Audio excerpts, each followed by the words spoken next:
Bom, pessoal, bom dia.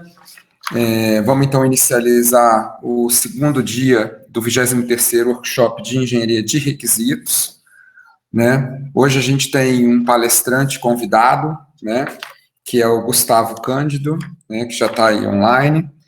Vou fazer a leitura da biografia dele e depois ele vai iniciar a sua palestra. Lembrando que a gente vai fazer a mesma dinâmica que foi feita ontem, né? Então, o Invited Talk, ele normalmente tem aí entre 40 e 45 minutos na sua apresentação, né? E depois a gente abre para perguntas e respostas ao vivo também, né? Ele vai fazer a apresentação ao vivo e também a parte de perguntas e respostas também será ao vivo.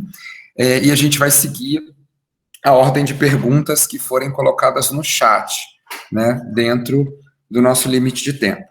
Então, queria agradecer mais uma vez ao Gustavo por ter aceito o nosso convite, né? O Gustavo, ele é Coach Enterprise Agile do Itaú Unibanco, também é palestrante e pesquisador em métodos ágeis, ele possui experiência em transformação ágil de empresas, hoje ele apoia o Banco Itaú Unibanco na transformação digital, especialmente na linha de Lean Agile, por meio de práticas como Scrum, Kanban, Safe, Lean, melhoria contínua, PDCA e Kaizen, possui 10 anos na área de experiência em tecnologia da informação, gerenciamento de projetos, PMO, práticas de engenharia de software e gerenciamento ágil de produto. É pós-graduado em gerenciamento de projetos PMI pelo Senac de São Paulo e em TI para gerenciamento de projetos pela FATEC Unesp São Paulo. Eu vou passar a palavra, então, para o Gustavo. Gustavo pode compartilhar aí seus slides e também, se quiser, antes de começar a sua apresentação, complementar com alguma coisa no seu currículo, fica à vontade. Legal. Obrigado, professor Johnny. É um prazer aqui, galera, estar falando com vocês. Muito interessante mesmo aqui. Todo esse trabalho que vocês estão fazendo, bem legal. Como o professor Johnny falou, né, então eu vou falar um pouquinho hoje sobre a gestão de requisitos na transformação digital. É um assunto que está aí muito em voga no mercado mundial, quando a gente olha para a transformação digital em si das empresas, né, e como que a gente lida agora com os requisitos nesse formato, tá bom? Então eu vou transcorrer um pouco sobre essa parte, como que está o mundo quando a gente fala desse tipo de assunto, tá bom? De tecnologia, e de gestão de produtos especificamente. E aí a gente está falando de um banco, né, que é uma instituição centenária aí do Brasil, a gente tem 100 anos, e a gente precisa estar aí constantemente se transformando também em frente aos nossos concorrentes que surgem startups aí a todo momento. Então, falar um pouco desses desafios também, e aí puxar esse assunto da gestão de requisitos, tá bom? Então, hoje eu vou trazer aqui para vocês um pouco de como que o Itaú está trabalhando frente a todo esse cenário e aí se inovando para trazer mais valor agregado para os seus clientes no dia a dia, tá bom? Aqui eu só queria falar um pouquinho de mim, acho que o professor Johnny fez bastante aí uma introdução bem bacana. Ele comentou, né, que eu sou speaker, sou pesquisador em métodos ágeis também. Aqui é um pouco das minhas certificações que eu tenho aqui relacionadas às disciplinas que eu atuo hoje dentro do banco, tá bom?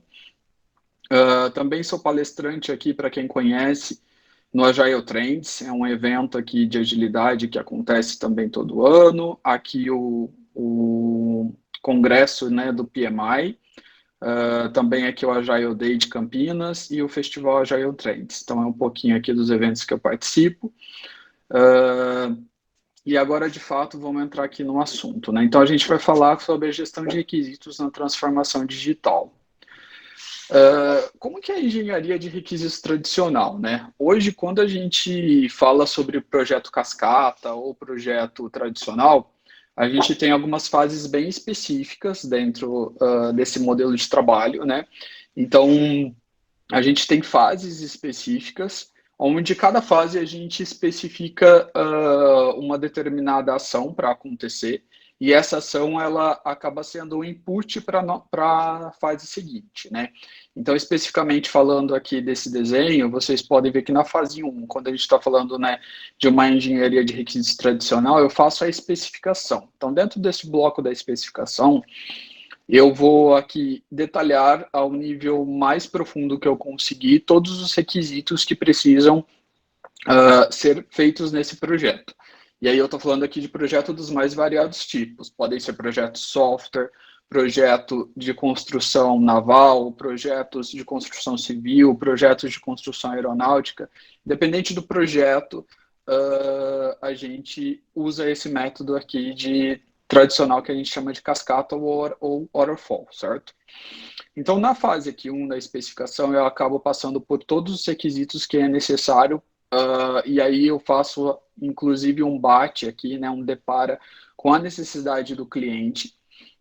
Então, eu pego qual que foi aquele pedido inicial e tento detalhar ao máximo. Nessa fase podem acontecer entrevistas, eu posso falar com vários usuários ou fazer pesquisas de campo, descobrir requisitos através de meios de pesquisa, de literatura. Então, eu tenho várias técnicas que estão inclusas dentro dessa fase, que me permite eu chegar nesse nível de detalhe ótimo que a gente fala para a gente conseguir passar para a nova fase. Então, uma vez que eu tenho todos os requisitos do projeto detalhados no nível micro, eu passo para a fase de análise, aonde de fato eu analiso todos esses requisitos novamente, faço alguma adaptação necessária e vejo se todos esses requisitos vão se conectar. Então, eu vou fazer aqui uma análise para entender se esses requisitos eles estão aqui congruentes um com o outro, né?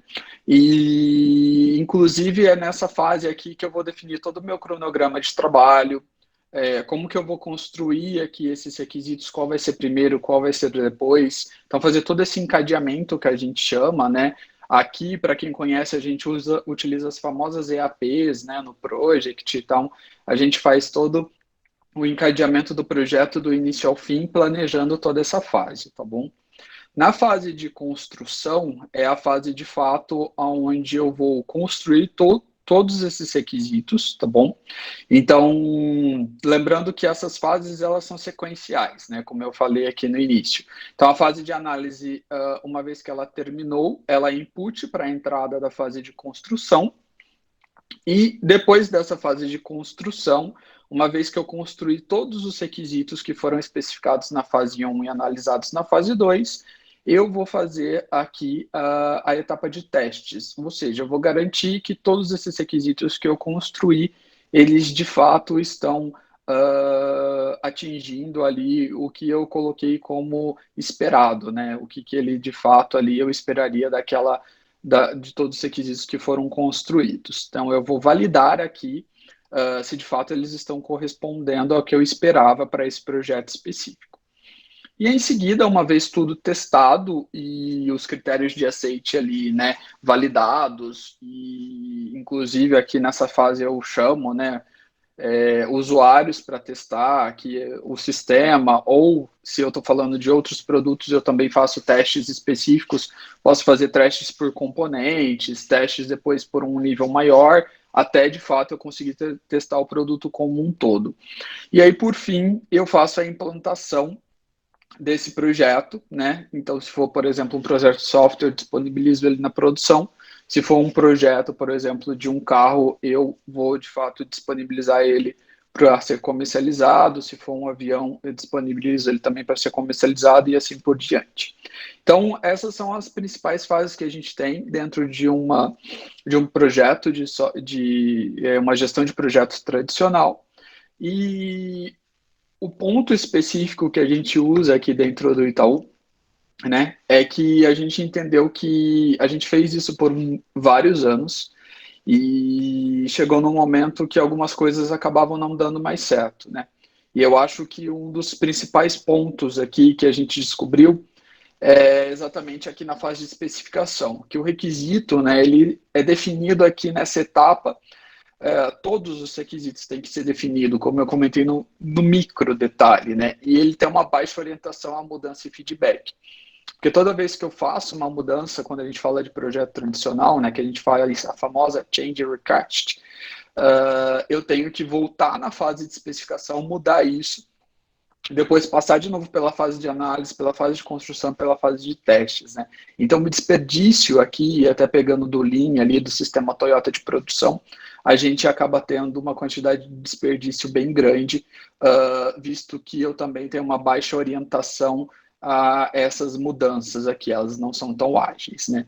Então, olhando para esse cenário aqui que a gente se encontrava, o que a gente precisava, né, fazer? A gente precisava de trabalhar com um método, um framework, que a gente chama, que ele fosse mais suscetível à mudança, que a gente conseguisse coletar feedback de forma mais rápida e que a gente conseguisse mudar e ter uma flexibilidade maior, tá bom? Então, isso foi, digamos, o ponto crucial para a gente conseguir fazer essa mudança de curso. Agora falando um pouco da cultura digital que afeta o nosso dia, hoje vocês veem, né, todo mundo sabe que a gente está num mundo cada vez mais conectado. A gente tem a informação muito latente para a gente a qualquer momento, então, né, a gente tem cada vez mais acesso à informação, a gente está cada vez mais conectado, a gente acessa quando e quando a gente quer a informação, e a gente se tornou aqui, todos os clientes, né, todo mundo em si, mais omissores, emissores de opinião, né? Então a gente emite muito mais opinião do que a gente fazia antes. E isso teve um impacto direto em como que a gente constrói requisitos, porque agora eu preciso construir requisitos, produtos, por consequência, que sejam de fato úteis, né, para as pessoas, que gere aquele fator wow, né, que isso vai fazer com que as pessoas adquiram aquele produto. E aí eu falo isso de uma forma geral para todos os produtos que a gente produz na nossa sociedade, né? Então, de fato, a gente vive em uma era digital. Isso foi um rompimento de como a gente fazia produto antes para como a gente faz produto agora. E tudo isso veio para transformar, de fato, o nosso dia a dia, né? A gente, de fato, teve coisas ali que a gente teve que deixar de utilizar por toda essa questão do mundo estar em constante mudança e a globalização ter se adentrado aqui no nosso dia a dia. Então, hoje, a nossa informação está na ponta dos dedos, né? Você consegue acessar a informação do jeito que você quer, aonde você quer, você faz isso do seu celular, você faz isso do seu tablet, você faz isso do seu computador, né? Você faz isso, inclusive, andando pelas ruas. Então, é muito fácil você conseguir essa informação. E com esse poder de informação, você consegue, de fato, ser um cliente mais crítico, ser uma pessoa que demanda por produtos mais inovadores e que, de fato, esses produtos e esses serviços, né, eles impactem no seu dia a dia de uma forma positiva, né, traga mais benefícios para vocês. Então, com esse advento, a Organização Mundial, ela teve que se mudar para mudar como que ela, de fato, produzia serviços e produtos para a sociedade. A gente fala muito também isso dentro do banco, que a gente hoje está no mundo VUCA, né? Não sei se vocês já ouviram esse termo, mas é um termo muito famoso no nosso meio de gestão de projetos e produtos, que tem implicações diretas na forma como que a gente se organiza para prover serviços e produtos para a sociedade como um todo. Então a gente fala que esse mundo que a gente vive hoje é um mundo volátil, né? Então a natureza e a velocidade da mudança é muito grande, né? Lembra como eu falei ali atrás que aquele método que a gente usava, ele começou a se tornar obsoleto pelo fato da gente precisar mudar rapidamente, se adaptar, né, ao mercado de forma mais rápida. Então está ligado com esse V de volatilidade. O U a gente fala que é um U de incerteza, então é a falta de previsibilidade.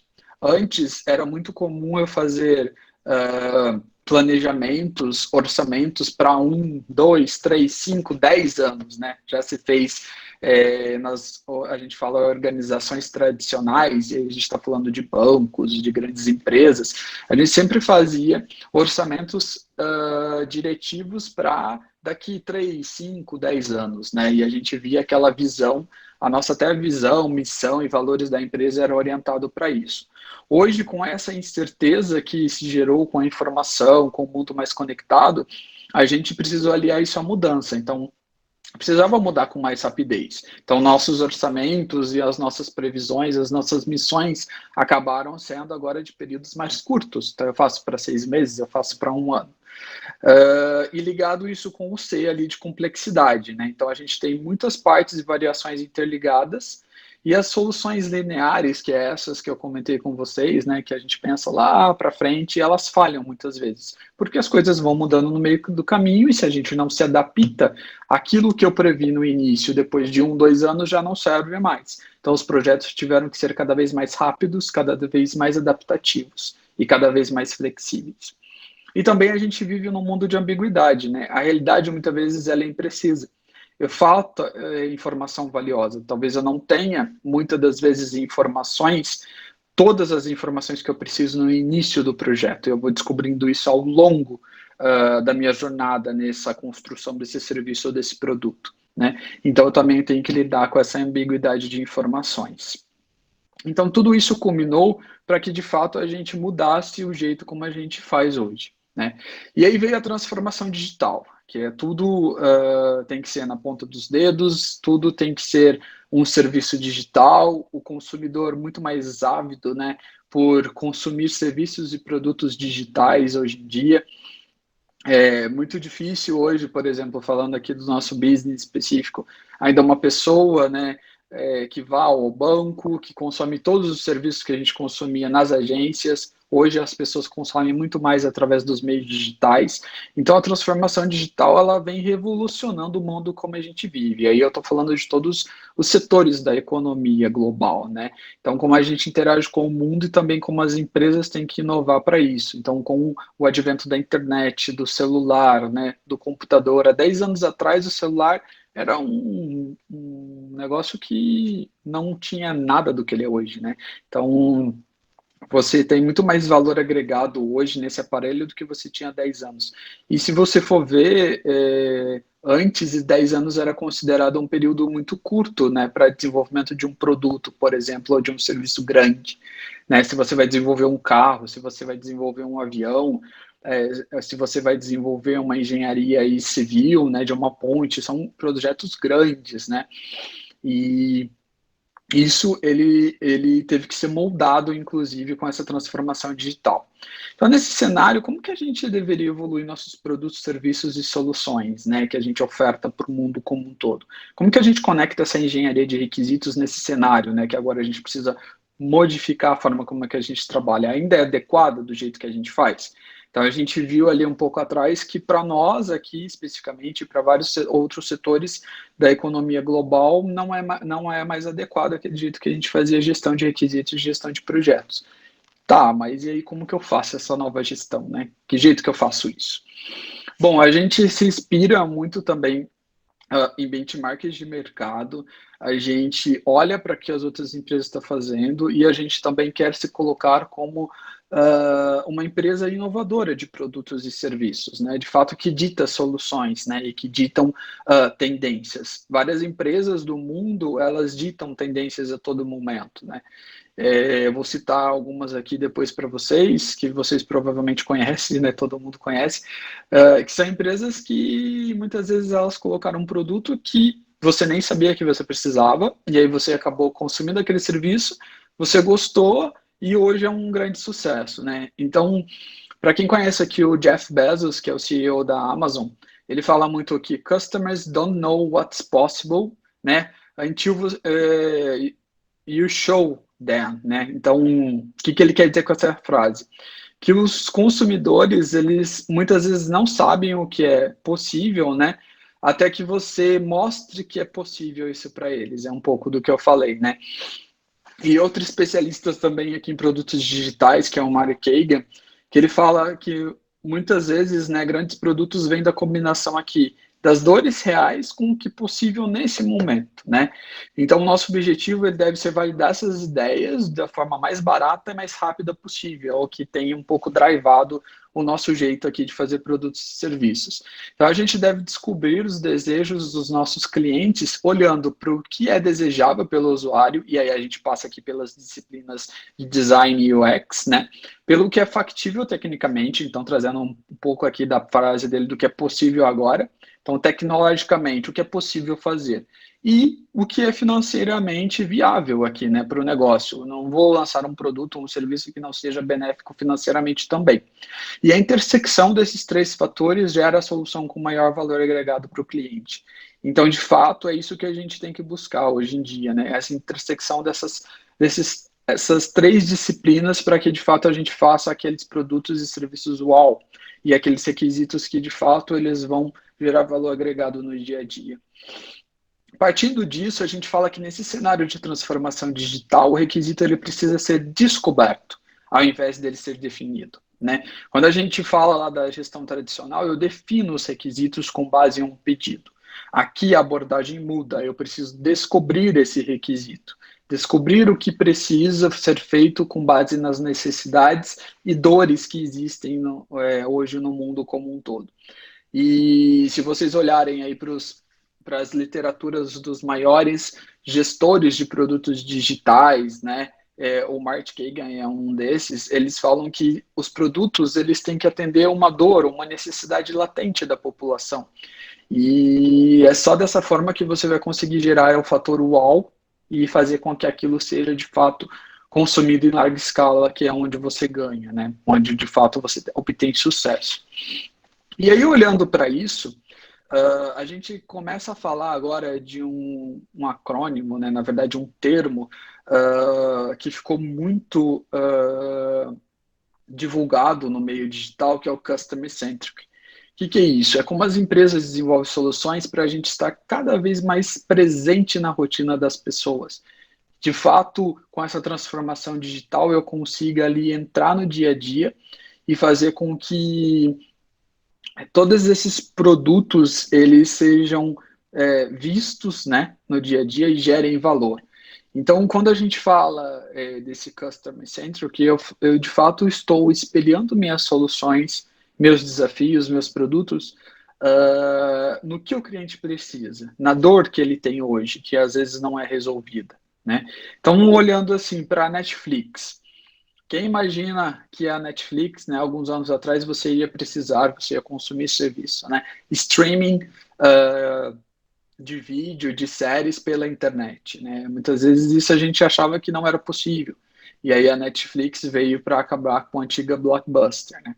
O Google, né? O Google revolucionou como a gente faz N coisas, né, no nosso mundo.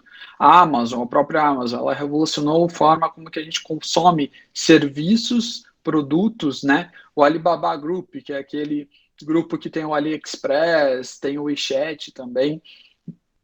Na China, ele é totalmente utilizado em larga escala, né? Ele tem inúmeros serviços lá dentro, bancos, lojas de todos os tipos, né? Empresas de tecnologia. Então, ele diversifica a solução dele baseado no que o cliente precisa. E a Apple, que é um exemplo aqui de larga escala também, que se baseia muito nesse valor, né, de customer centric. Ela baseia seus produtos em como ele pode despertar o desejo das pessoas e muitas vezes trazer necessidades que você nem sabia que você necessitava. Então, olhando para esse prisma, a gente fala que o nosso foco hoje tem que ser no cliente. E aí, independente de onde esse cliente está, independente de quem ele seja, esse cliente ele precisa fazer parte do nosso dia a dia e cada vez mais drivar como a gente coloca essas soluções, essas necessidades dentro da nossa esteira de criação de produtos e serviços na sociedade como um todo. Essa é a principal abordagem, né, que a gente traz desse novo método que eu vou comentar com vocês. Então, é muito disso, de como que você linka a necessidade e as dores do cliente com o que você vai produzir. E olhando para isso, então a gente falou lá atrás do método cascata, né, do método tradicional de fazer gestão de requisitos e produtos, e agora a gente está mais nesse método inovador que a gente fala, que são modelos para descoberta de requisitos, né, e produtos que são baseados nos frameworks Lean de design e Design Thinking e Agile, né? Então são metodologias aqui que elas focam no desenvolvimento de entrega contínua, né? E para criar soluções aqui que atendam as experiências que as pessoas precisam, né? As necessidades que elas precisam. E tudo isso é baseado em como o cliente lida, né, com aquilo, como o cliente, de fato, ele consome o produto. Então, quando a gente se baseia tudo isso, né, naquela máxima que eu comentei com vocês, que o produto, o requisito, ele precisa ser descoberto ao invés de ser definido, tudo baseado aqui, então, quando a gente olha para o Custom Problem, então, quais são os problemas que a gente tem hoje? A gente parte disso, né? Muitas vezes aqui eu vou partir das dores que eu comentei com vocês, então, como de fato eu consigo entender aqui essa questão dos problemas que os clientes têm, e aí eu passo por algumas etapas e depois eu vou para a etapa de solução, onde essa solução ela é iterativa e incremental. Eu vou disponibilizando as entregas para os clientes em pequenas fases, ele vai validando, me dando feedback, né? E eu vou iterando em cima disso. Então, eu faço uma solução muito mais benéfica para ele, muito mais personalizada, né? A gente fala muito mais tailor-made, porque de fato eu estou colocando algo no dia a dia do cliente que está atendendo as expectativas dele. Ele está vendo o produto em partes, né, ali, validando aquelas pequenas partes, e no final ele tem aquele produto fechado, mas do jeito que atende a necessidade dele. Então, esse método, a gente fala que a gente passa pelas etapas aqui de avaliação, né? Depois de ideação, aonde eu vou entender o que é necessário ser feito. Depois de disrupção, aqui aonde eu faço e valido o que eu preciso fazer versus o que eu preciso atender. A colaboração, aonde eu me organizo aqui para ver como que eu vou conseguir produzir isso. Eu faço uma POC, um MVP. Esse conceito de MVP aqui, para quem não conhece, é o mínimo produto viável. Então, o que eu preciso fazer de minimamente para eu colocar esse produto na mão do cliente, né? Para ele começar a avaliar isso e eu coletar feedback. E através dessa experimentação eu faço um ciclo virtuoso aqui, aonde eu construo, eu meço e eu aprendo, né? E eu faço essas iterações N vezes. E aí cada vez que eu faço isso, eu itero o meu produto de forma específica, buscando atender a necessidade do cliente.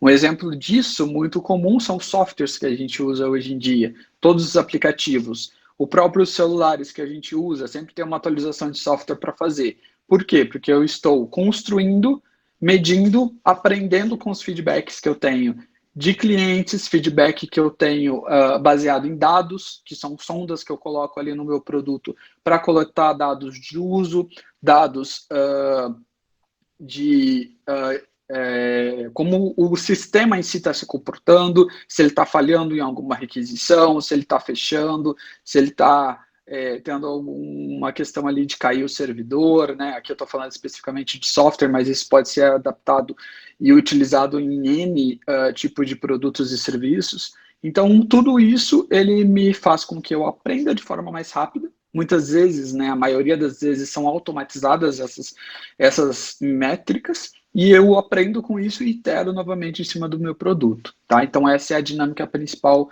que é o jeito que hoje a gente optou por fazer a gestão aqui dos nossos requisitos e produtos que vão guiar como a gente oferta essas soluções no mercado, tá? E aí vamos pensar um pouquinho aqui nessas duas abordagens aqui de soluções, tá? De construção de produto. Eu não sei se vocês conhecem, mas essa é uma imagem famosa aqui para engenharia de requisitos tradicional versus moderna, tá bom? E tem uma historinha interessante aqui em cima disso, né? Então aqui, basicamente, um cliente, ele pediu um carro. Então ele foi lá e falou, meu amigo, foi lá na empresa, né? Falou, eu preciso de um carro para eu me locomover, porque eu não consigo mais andar a pé. e eu vejo que um carro ele vai atender aqui a minha necessidade, tá bom? Então a empresa foi lá e falou: tudo bem, senhor, a gente vai produzir seu carro aqui, tá bom. Então passando aqui, ó, o primeiro mês, entregou para ele uma roda, né? E como ele tá aqui, bravo, né? Porque passou um mês e ele só recebeu a roda. Bom, aí passou o segundo mês e ele recebeu mais uma roda e um eixo. Ele tá mais bravo ainda, né? Porque passaram 2 meses e ele não recebeu nada praticamente, né? Só 2 rodas. O que ele vai fazer com 2 rodas? Bom, aí no terceiro mês ele recebeu o chassi aqui do carro. Mas ele ainda não consegue fazer nada com isso, porque não tem motor, não tem nada, ele não consegue andar, né? Então ainda está inutilizável. E no quarto mês, ele está feliz aqui, né? Está contente, porque ele recebeu o carro completo, agora tem tudo que ele precisa, tem motor, guidão, ele consegue se locomover. Mas reparem que eu demorei 4 meses, né? Essa escala aqui de tempo é só uma brincadeira mesmo, pode ser variável, pode ser meses, semanas, anos, tá bom? Mas depois aqui de 4 tempos, ele recebeu o produto dele e ele consegue utilizar. E a gente não quer mais fazer isso. Por quê? Porque a gente entende que isso aqui está ultrapassado. Então a gente quer muito mais produtos e serviços like this, né? Desse jeito aqui de baixo. Que é o seguinte: no primeiro tempo, eu dei um skate para o meu cliente que pediu o carro. Falei, eu não consigo te entregar o carro aqui em 4 tempos, mas no primeiro tempo aqui de partida eu consigo te entregar o skate. Então você consegue ir, por exemplo, aqui da sua casa até ali na vendinha ou até ali no supermercado de forma mais rápida. Então ele está contente? Não, mas também ele não está bravo, né? Bom, no segundo momento aqui, eu aprendi com o uso, porque ele me contou: Gustavo, você me deu um skate, mas eu não consigo me equilibrar em cima dele. Então, muitas vezes eu caio, e isso é perigoso para mim. Falei: olha, eu ainda não consigo te entregar a solução completa, mas eu consigo colocar um guidão aqui para você se equilibrar. Então, estou te entregando aqui um patinete.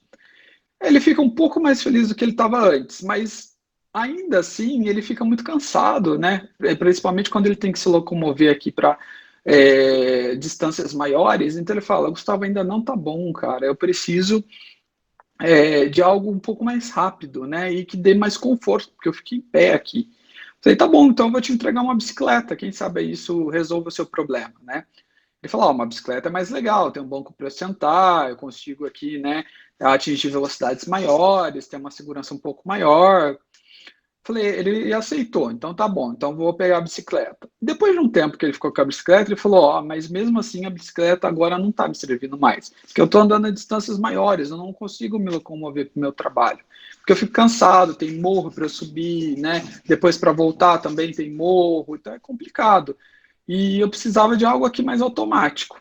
Eu falei: então vamos te disponibilizar uma moto, né, quem sabe a moto já é uma automática, você não precisa ficar pedalando, é um conforto maior. Então, olha, ele já fica feliz com a moto. Só que depois de um tempo usando a moto, ele fala: Gustavo, cara, a moto também não está me servindo. Dia de chuva é complicado, eu não consigo levar minha família inteira, só consigo levar uma pessoa. Também aqui em São Paulo, essa questão toda aqui de trânsito é complicado, né? Muitos motoqueiros, eu me sinto muito exposto aqui. Então, de fato, talvez você precise de um carro, né? Ele falou: tá, eu acho que eu vou precisar de um carro mesmo, até para eu levar a minha família toda, até mais segurança. Mas eu vou te dizer uma coisa, Gustavo, eu tive uma experiência muito boa com o vento na cara, eu não quero perder essa experiência.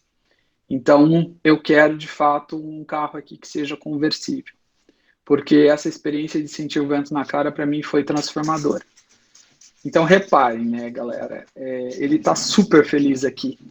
Por quê? Porque ele viveu a experiência, ele me deu feedback e eu adaptei o produto à realidade dele. Então, de fato, foi tailor-made. Aqui no carro, ele está feliz, mas ele não descobriu que ele poderia ter tido uma experiência totalmente inovadora, diferente de algo que talvez nesse produto aqui ele nunca vai vivenciar. Então, é isso que a gente quer gerar hoje quando a gente fala de produtos sendo feitos com base no que os clientes necessitam, nas dores que eles têm hoje. Então, essa que é a grande dinâmica que a gente quer gerar. E isso vem muito alinhado como a agilidade se materializa para a gente. A gente fala muito de métodos ágeis, né? Que a gente precisa responder essas mudanças sem trauma. as mudanças têm que ser bem-vindas, né? A gente não precisa mais se basear em contratos, que eu faço igual no método, né, tradicional, que eu defino o contrato lá no início e não pode mudar de jeito nenhum requisito, senão eu não consigo entregar. As mudanças precisam ser bem-vindas porque muitas delas vão ser as mudanças que vão gerar um maior sucesso para a gente. E as entregas aqui, elas precisam ser antecipadas e frequentes, porque a gente precisa visualizar os resultados de forma parcial e ter feedback antecipado, para de fato a gente atender a necessidade verdadeira do cliente. E a gente acertar o objetivo, a gente está falando aqui de maior planejamento e maior qualidade, né? Muitas vezes a gente fala, mas no método tradicional eu planejava muito mais, fazia muito mais planejamento, a qualidade era maior. Na verdade, não, porque agora, no método ágil, né, eu planejo muito mais. Se vocês pegarem horas que eu planejava antes, projetos, né, antigamente, é muito maior o nível de planejamento agora, porque eu planejo menores, né, em menor tempo, mas repetidas vezes. Então, isso muda muito, eu tenho muito mais qualidade. Então, a gente fala que a agilidade aqui não é ser rápido, é responder às mudanças sem trauma, sem neura. Então, eu ter flexibilidade para eu entender a necessidade do cliente, a necessidade do negócio, fazer mais, fazer diferente, né? Então, pensar fora da caixa e entregar valor com mais frequência, priorizar de forma melhor e mais vezes, né? Priorizar muito mais vezes. Então, falando aqui de novo do método Waterfall, cascata do ágil, qual que é a principal diferença? É exatamente essa que a gente comentou aqui, né? Em vez de eu fazer etapas sequenciais, que elas são inputs umas para outra, eu estou fazendo etapas aqui iterativas e incrementais, onde eu estou entregando soluções pequenas, em pequenas partes, mas estou pegando feedback e iterando e melhorando essas experiências ao longo do tempo. Essa que é a principal jogada aqui, a gente fala, né? O pulo do gato é isso. E quando a gente fala de construir um backlog voltado para esse novo mundo, como que eu faço isso, né? Como que é de fato aqui a mágica acontece? A gente divide isso em releases. Lembra que eu comentei que a gente precisa entregar agora de forma mais frequente e mais rápida, né? Um release para a gente aqui, isso pode ser variável para N empresas, né? Mas para a gente é de 3 em 3 meses. Então aqui eu tenho, a gente fala muito de um iceberg, né? Que a ponta do iceberg é onde eu tenho a prioridade maior e aqui eu tenho a questão aqui de necessitar menos refinamento, então menor quantidade e melhor refinamento, né? Porque eu já refinei tudo que eu precisava. Então eu tenho pequenas coisas que eu vou fazer, que é na próxima iteração. Iteração aqui para a gente varia de 2 em 2 semanas ou de 3 em 3 semanas, que a gente chama de sprint, é muito comum, conhecido aí também, né, no meio de gestão de projetos. Então, a ponta do iceberg ela tem que estar o mais refinada possível e a menor quantidade para, de fato, entregar coisas pequenas e rápidas a cada iteração. A parte meia aqui do iceberg são os itens também importantes e que tem um refinamento intermediário. Eu vou refinando isso ao passo que os meus releases vão passando para eu deixar a backlog pronto para a próxima iteração. E aqui a ponta mais profunda do iceberg é o alto nível. Eu não tenho muita informação ainda. Eu vou descobrindo essas informações conforme eu vou fazendo meus refinamentos e o tempo vai passando. Então eu vou fazendo isso de uma forma de um ciclo vicioso, onde eu vou deixando a informação cada vez mais preparada e o que eu preciso construir vai ficando pronto ao longo do tempo, para eu conseguir construir nas minhas iterações, tá bom? E olhando para essa nova forma agora de identificar, né, e de descobrir requisitos, eu tenho uma lista priorizada, divididas por entregas de valor, né? E ela está priorizada onde tem no topo o maior valor para o negócio, né? E aqui no fundo o menor valor para o negócio. Então, o meu backlog é formado de coisas que tem muito valor, médio valor e pouco valor. E aí, de fato, eu vou fazer o que traz mais valor, né? E depois eu vou priorizando as outras coisas. E se entrar coisas com mais valor no meio do tempo, eu repriorizo essas coisas sem problema nenhum, sem trauma nenhum. Isso me dá muito mais agilidade e muito mais capacidade de atender as necessidades dos meus clientes. E eu faço isso, como eu comentei com vocês, em time box, né? E o time box ele é fixo para eu conseguir realizar entregas com uma determinada cadência. E, de fato, eu estabelecer que aquela cadência é o ideal pro meu time, né, para minha empresa fazer projetos ao longo do tempo e entregar soluções. Então eu vou entregando aqui de forma iterativa e incremental em releases e em sprints, né, interações que a gente chama. Então eu vou entregando partes pequenas a cada interação, que depois no final do release elas se conectam e elas fazem uma entrega maior. Tá bom? Então, fazendo uma alusão aqui à produção de software dentro de um celular que eu vou entregando em pequenas partes. E aqui, como eu comentei, né, para a gente, o release é aquele conjunto recorrente de iterações, de sprints, que elas ocorrem em todas as entregas de valor. E aqui, interações para a gente é aqui as iterações que são acontecidas de forma sequencial e elas entregam parte daquele produto pronto. Né? Produto que já pode ser disponibilizado ao cliente, que ele pode testar e pode ser validado e, inclusive, feedback sendo coletado, tá bom? E a gente fala aqui que o que subdizia isso, né, o nosso modelo de trabalho, é exatamente a forma como a gente estruturou isso do nosso modelo de trabalho. Então, quando eu tenho uma ideia aqui, eu faço algo que a gente chama, que o mundo aí conhece também como discovery estratégico, onde de fato eu vou descobrir o que precisa ser feito. É uma cerimônia que a gente fala que eu vou entender a necessidade, a dor do cliente, aonde ela estiver, e eu vou descobrir o que eu preciso fazer para atender aquilo. Depois disso, ele entra aqui numa etapa de Product Discover, onde de fato eu vou detalhar aquele produto e entender e descobrir o que eu preciso entregar e de qual forma eu vou entregar. Aí eu tenho, então, os meus épicos, que são as grandes entregas. Depois disso, eu tenho as minhas features, que são as entregas aqui intermediárias, e também aqui já estão classificadas por valor, do mais importante para o menos importante. Eu faço uma reunião que eu chamo de planejamento da release, que para a gente aqui é de 3 em 3 meses. Eu saio dela com o meu backlog do produto, que ela tá vendo, ele está muito mais refinado, né? Ele está muito mais picadinho ali para entregar coisas mais rápidas. Depois dessa reunião de planejamento da release, que ela é trimestral, então lembra, eu não deixo mais para fazer coisas agora para 1 ano, para 6 meses, para 3 anos, né? Não, é trimestral. E muitas vezes aqui a gente faz até em período menor. Depois disso, o backlog desse produto da release, que a gente chama, ele entra para planejamento aqui da iteração, que são as sprints que ocorrem de 2 a 4 semanas, né? Tem times que fazem 2, em 3 ou até em 4, o máximo de 4 semanas. E aí eu tenho uma parcela desse backlog, que é o mais importante para eu fazer naquele momento. E aí depois que passou aqui as semanas, né, eu faço reuniões diárias aqui a cada 24 horas para eu validar e fazer um checkpoint se eu estou no caminho correto, se tem alguma mudança que eu preciso replanejar alguma coisa do que está aqui, do pequeno que está dentro dessa iteração. Aí no final dessas semanas eu faço a minha demonstração, onde eu valido, né, se os meus critérios aqui definidos inicialmente foram atendidos e o produto está funcional. E depois eu faço uma retrospectiva para eu conseguir melhorar esse ciclo, né? De fato, eu entender o que eu fiz bem, o que eu não fiz bem, eu preciso melhorar, e aquilo que eu não devo fazer de novo, senão ele vai matar o jeito que, de fato, eu estou fazendo o meu produto. Então, essa é um ciclo, né, para quem conhece muito aqui de Deming, do PDCA, Plan, do Check e Act.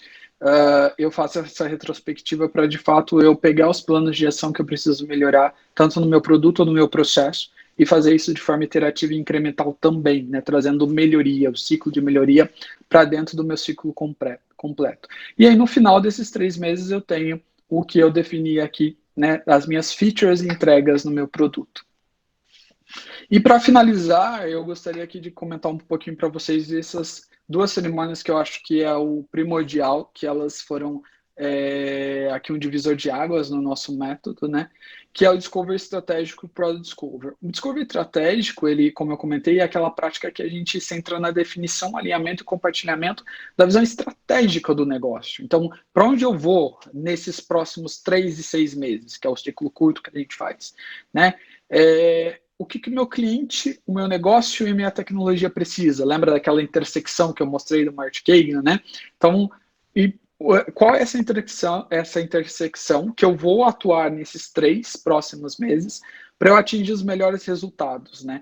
E é isso que, de fato, ele vai drivar para onde que a gente está indo. E a próxima etapa, que é logo depois do discovery estratégico, uma vez definido isso, essa intersecção, eu vou fazer uma descoberta desse produto, né? Essa prática, ela é centrada exatamente no cliente, lembra do customer centric?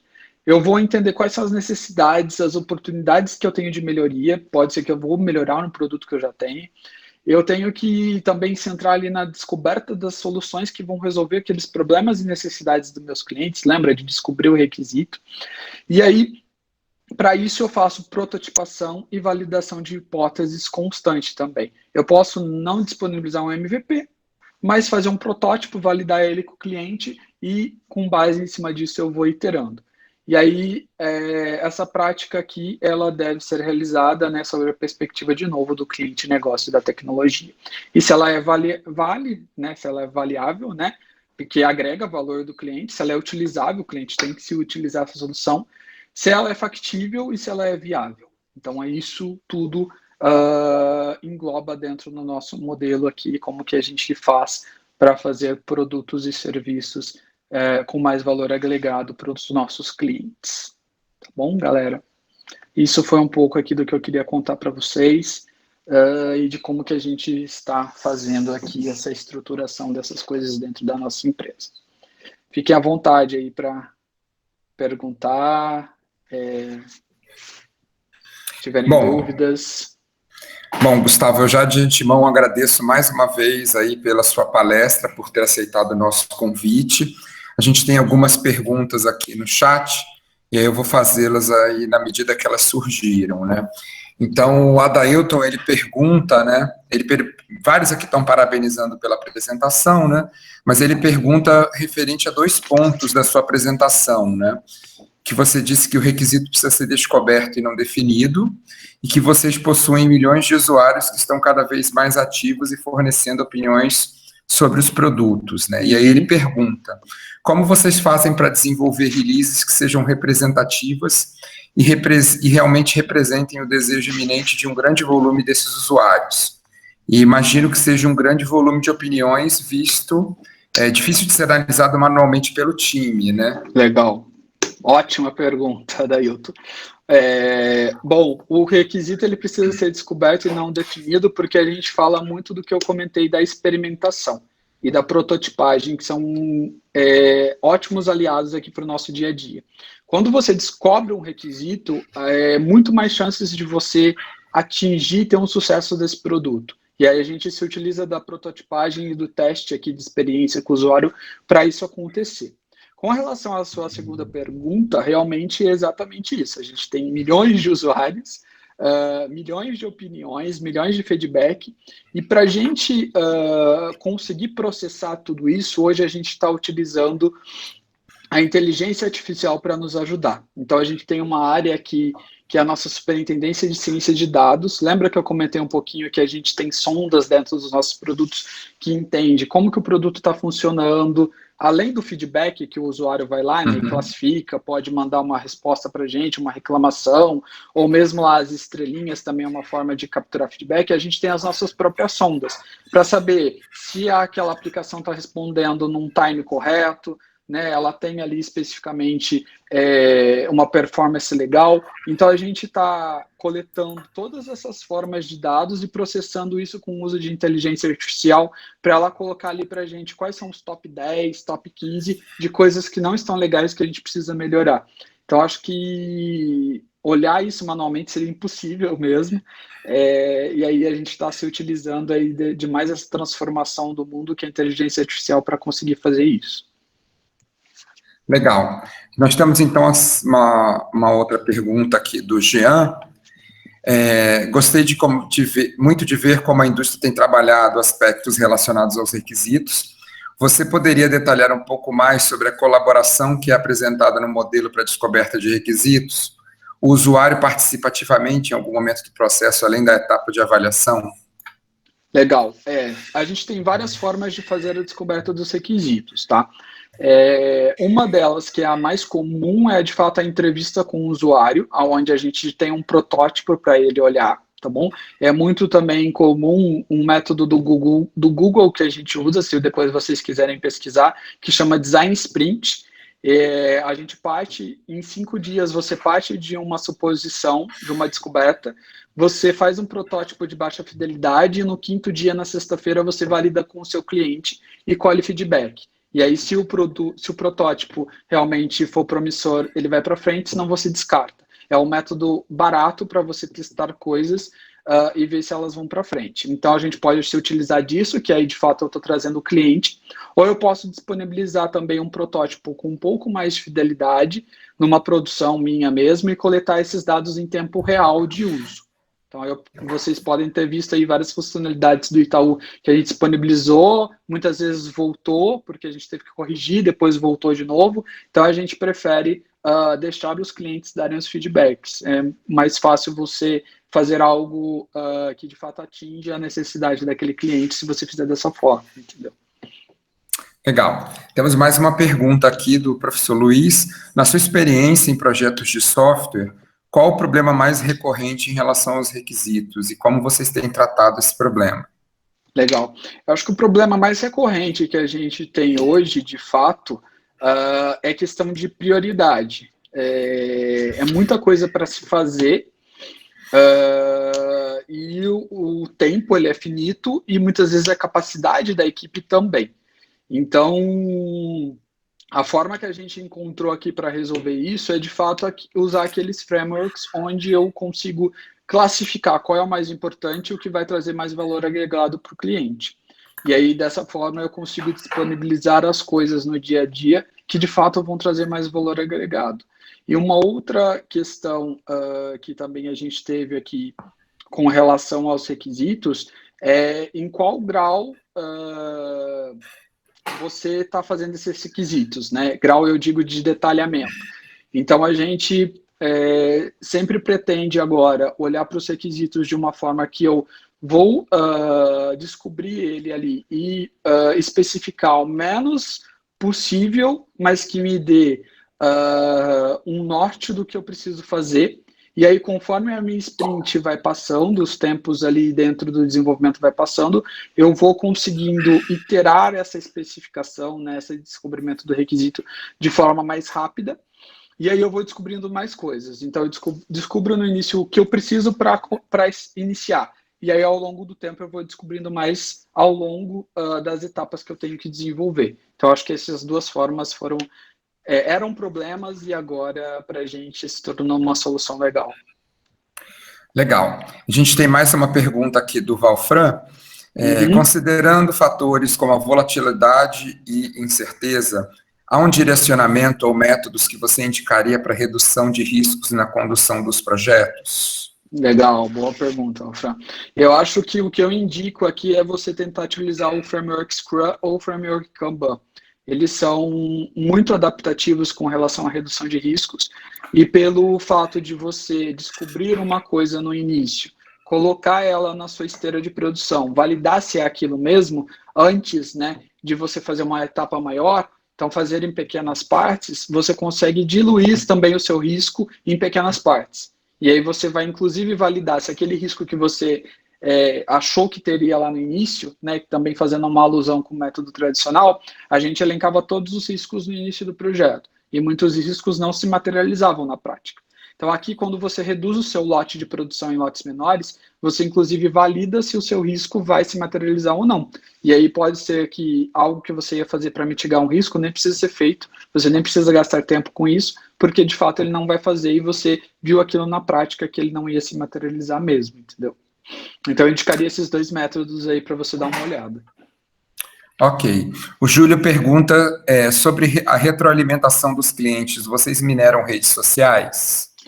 Sim, a gente tem aqui vários métodos de coletar dados. Então, eu posso coletar dados em redes sociais, em mídias, que eu também disponibilizo o produto e no próprio produto. Uma outra forma é que a gente também olha dentro do próprio produto como que eu coleto o feedback. Legal. Mais uma pergunta aqui do Jean. No caso da colaboração do cliente, ele somente atua como testador e avaliador? Na maioria das vezes, sim, tá? Mas a gente também tem uma outra forma aqui que está ganhando cada vez mais mais espaço dentro do banco, que é um projeto que a gente chama de ouvir o cliente, que além dele ser testador e avaliador, ele também é fomentador de novas soluções. Então já teve algumas features que a gente colocou em vários produtos nossos que foram solicitações de clientes. E aí eles têm alguns canais que eles conseguem mandar isso para a gente. Por exemplo, pela App Store, lá você avaliando o aplicativo é uma forma, ou pela Play Store do Google, entendeu? Então, e tem outras formas também que é ativa, que as áreas de produto vão até alguns clientes selecionados para escutar sobre o feedback deles daquele produto e ver se tem alguma margem de melhoria ou até de feature nova ali dentro também. Legal. O Rafael, ele pergunta, quando o produto gerado envolve dispositivos de hardware, as entregas acontecem da mesma forma e que tipo de valor é entregue ao usuário? Sim, também acontece da mesma forma. A única coisa é que quando a gente envolve hardware, a gente tem mais um, não um complicômetro, mas você tem mais um fator ali. Então, por exemplo, quando você vai disponibilizar aqui o nosso produto de maquininha, você precisa disponibilizar o software e você precisa disponibilizar o hardware, que é a máquina. Então, você tem que alinhar os dois ali. E quando você vai fazer uma solução, você também tem que pensar se aquele hardware vai aguentar aquele produto que você está fazendo, e ainda mais no nosso caso que eu tenho hardwares de diferentes tipos e diferentes tempos de uso. Então, uma solução de exemplificação aí é o IT, né, que é um dos produtos que foram lançados aí há pouco tempo pelo banco, que você paga por QR Code e tal. A gente teve que pensar em como que isso ia dar certo com a questão das maquininhas que já estavam aí há muito tempo no mercado e tudo mais. Então, como eu atualizo o software dessas máquinas também de forma remota, né? Porque eu não vou pedir para trazer para cá e devolver. Então, de fato, quando entra o hardware, mais um fator para eu considerar. Mas eu ainda assim sigo fazendo em etapas de forma iterativa e incremental. Legal. O Rafael, ele fez uma segunda pergunta, quando o sistema é crítico e possui requisitos interdependentes, quais estratégias são utilizadas para planejar versões e entregar valor ao cliente? Legal, boa pergunta. O que a gente faz, Rafael? Nos métodos que a gente utiliza aqui, que a gente chama de métodos ágeis, a gente já tem uma forma de fazer um encadeamento de requisitos interdependentes. Então, o menor nível aqui que a gente fala de um requisito é uma história para a gente. Essa história, ela tem que ser colocada de uma forma, né, quebrada, que a gente fala, o requisito, de uma forma que o time em si consiga desenvolver, e ela pode ter uma dependência de uma outra história dentro do mesmo time ou também de um time de fora. O que a gente faz é que quando eu estou fazendo meu planejamento da sprint, é uma forma que a gente faz isso, eu tenho outras formas de fazer, eu alinho com esse time ou dentro do meu time mesmo ou fora do time, qual é o momento, e eu encadeio elas para serem feitas no mesmo time, na mesma timeline. E aí, dessa forma, no final, onde eu vou fazer a minha demonstração, eu tenho as duas histórias ali que são interdependentes, né, que são requisitos dependentes, para ser validado pelo usuário final ou pelo cliente, entendeu? Então, é uma forma que a gente utiliza para fazer isso. Tem outras formas também de fazer, tá? Ok, eu vou fazer a última pergunta. A gente tem mais 4 perguntas no chat, mas pela questão de horário eu vou fazer a última. Lembrando que todas as vezes que isso aconteceu ontem, a gente selecionou as perguntas, a gente manda para o palestrante ou para o apresentador e normalmente eles têm respondido, Claro. né? E eu tenho copiado as pessoas que fizeram as perguntas, tá? Então a última pergunta é da Lirene. Ela pergunta como vocês especificam os requisitos, em quais modelos ou em linguagem natural? Legal, Lirane, boa pergunta. A gente tem uma infinidade de produtos aqui dentro, então a gente também tem formas de especificar os requisitos de várias formas. A gente utiliza aqui sempre o método ágil para especificar os requisitos, então sempre pensando em quebrar eles em pequenas partes, né?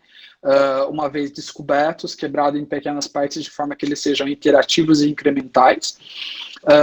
E aí, para especificar eles, eu posso utilizar tanto linguagem de aprendizado de máquina, ou linguagem natural mesmo, ou um método que a gente utiliza aqui que a gente chama storytelling, que de fato eu falo para ele de uma forma linguagem natural mesmo que eu preciso, tem até um esqueminha, um template que Eu, como determinado usuário, necessito que isso seja feito para que eu atinja determinado objetivo. E aí o time técnico vai entender como ele vai construir isso. Dessa forma, a gente encontrou aqui um jeito de fazer onde eu passo o requisito e eu não, de certa forma, né, que é o ideal aqui, eu não interfiro na solução técnica. Isso acaba trazendo aqui um fator de ganho para a gente até na questão de que o time técnico ele sabe a melhor forma de construir aquele requisito, olhando até para questões técnicas que a gente tem inerentes aos sistemas que vão ter ali dentro, entendeu? Então é um pouco aqui de como que a gente faz. Legal. Pessoal, então, como eu disse, as perguntas que não puderam ser respondidas para a gente manter a nossa agenda, elas vão ser encaminhadas para o palestrante e também serão copiadas as pessoas que fizeram as perguntas, né?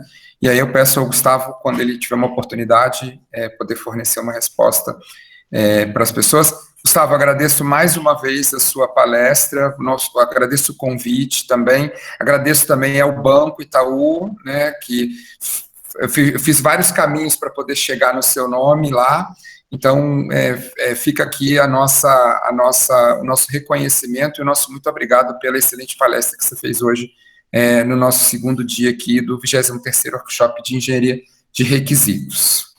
Perfeito, gente. Muito obrigado. Obrigado aí por todo o carinho em todo o processo aí que vocês fizeram e que vocês tenham aí um excelente evento, muito bem organizado, muito bom. Gostei mesmo de participar.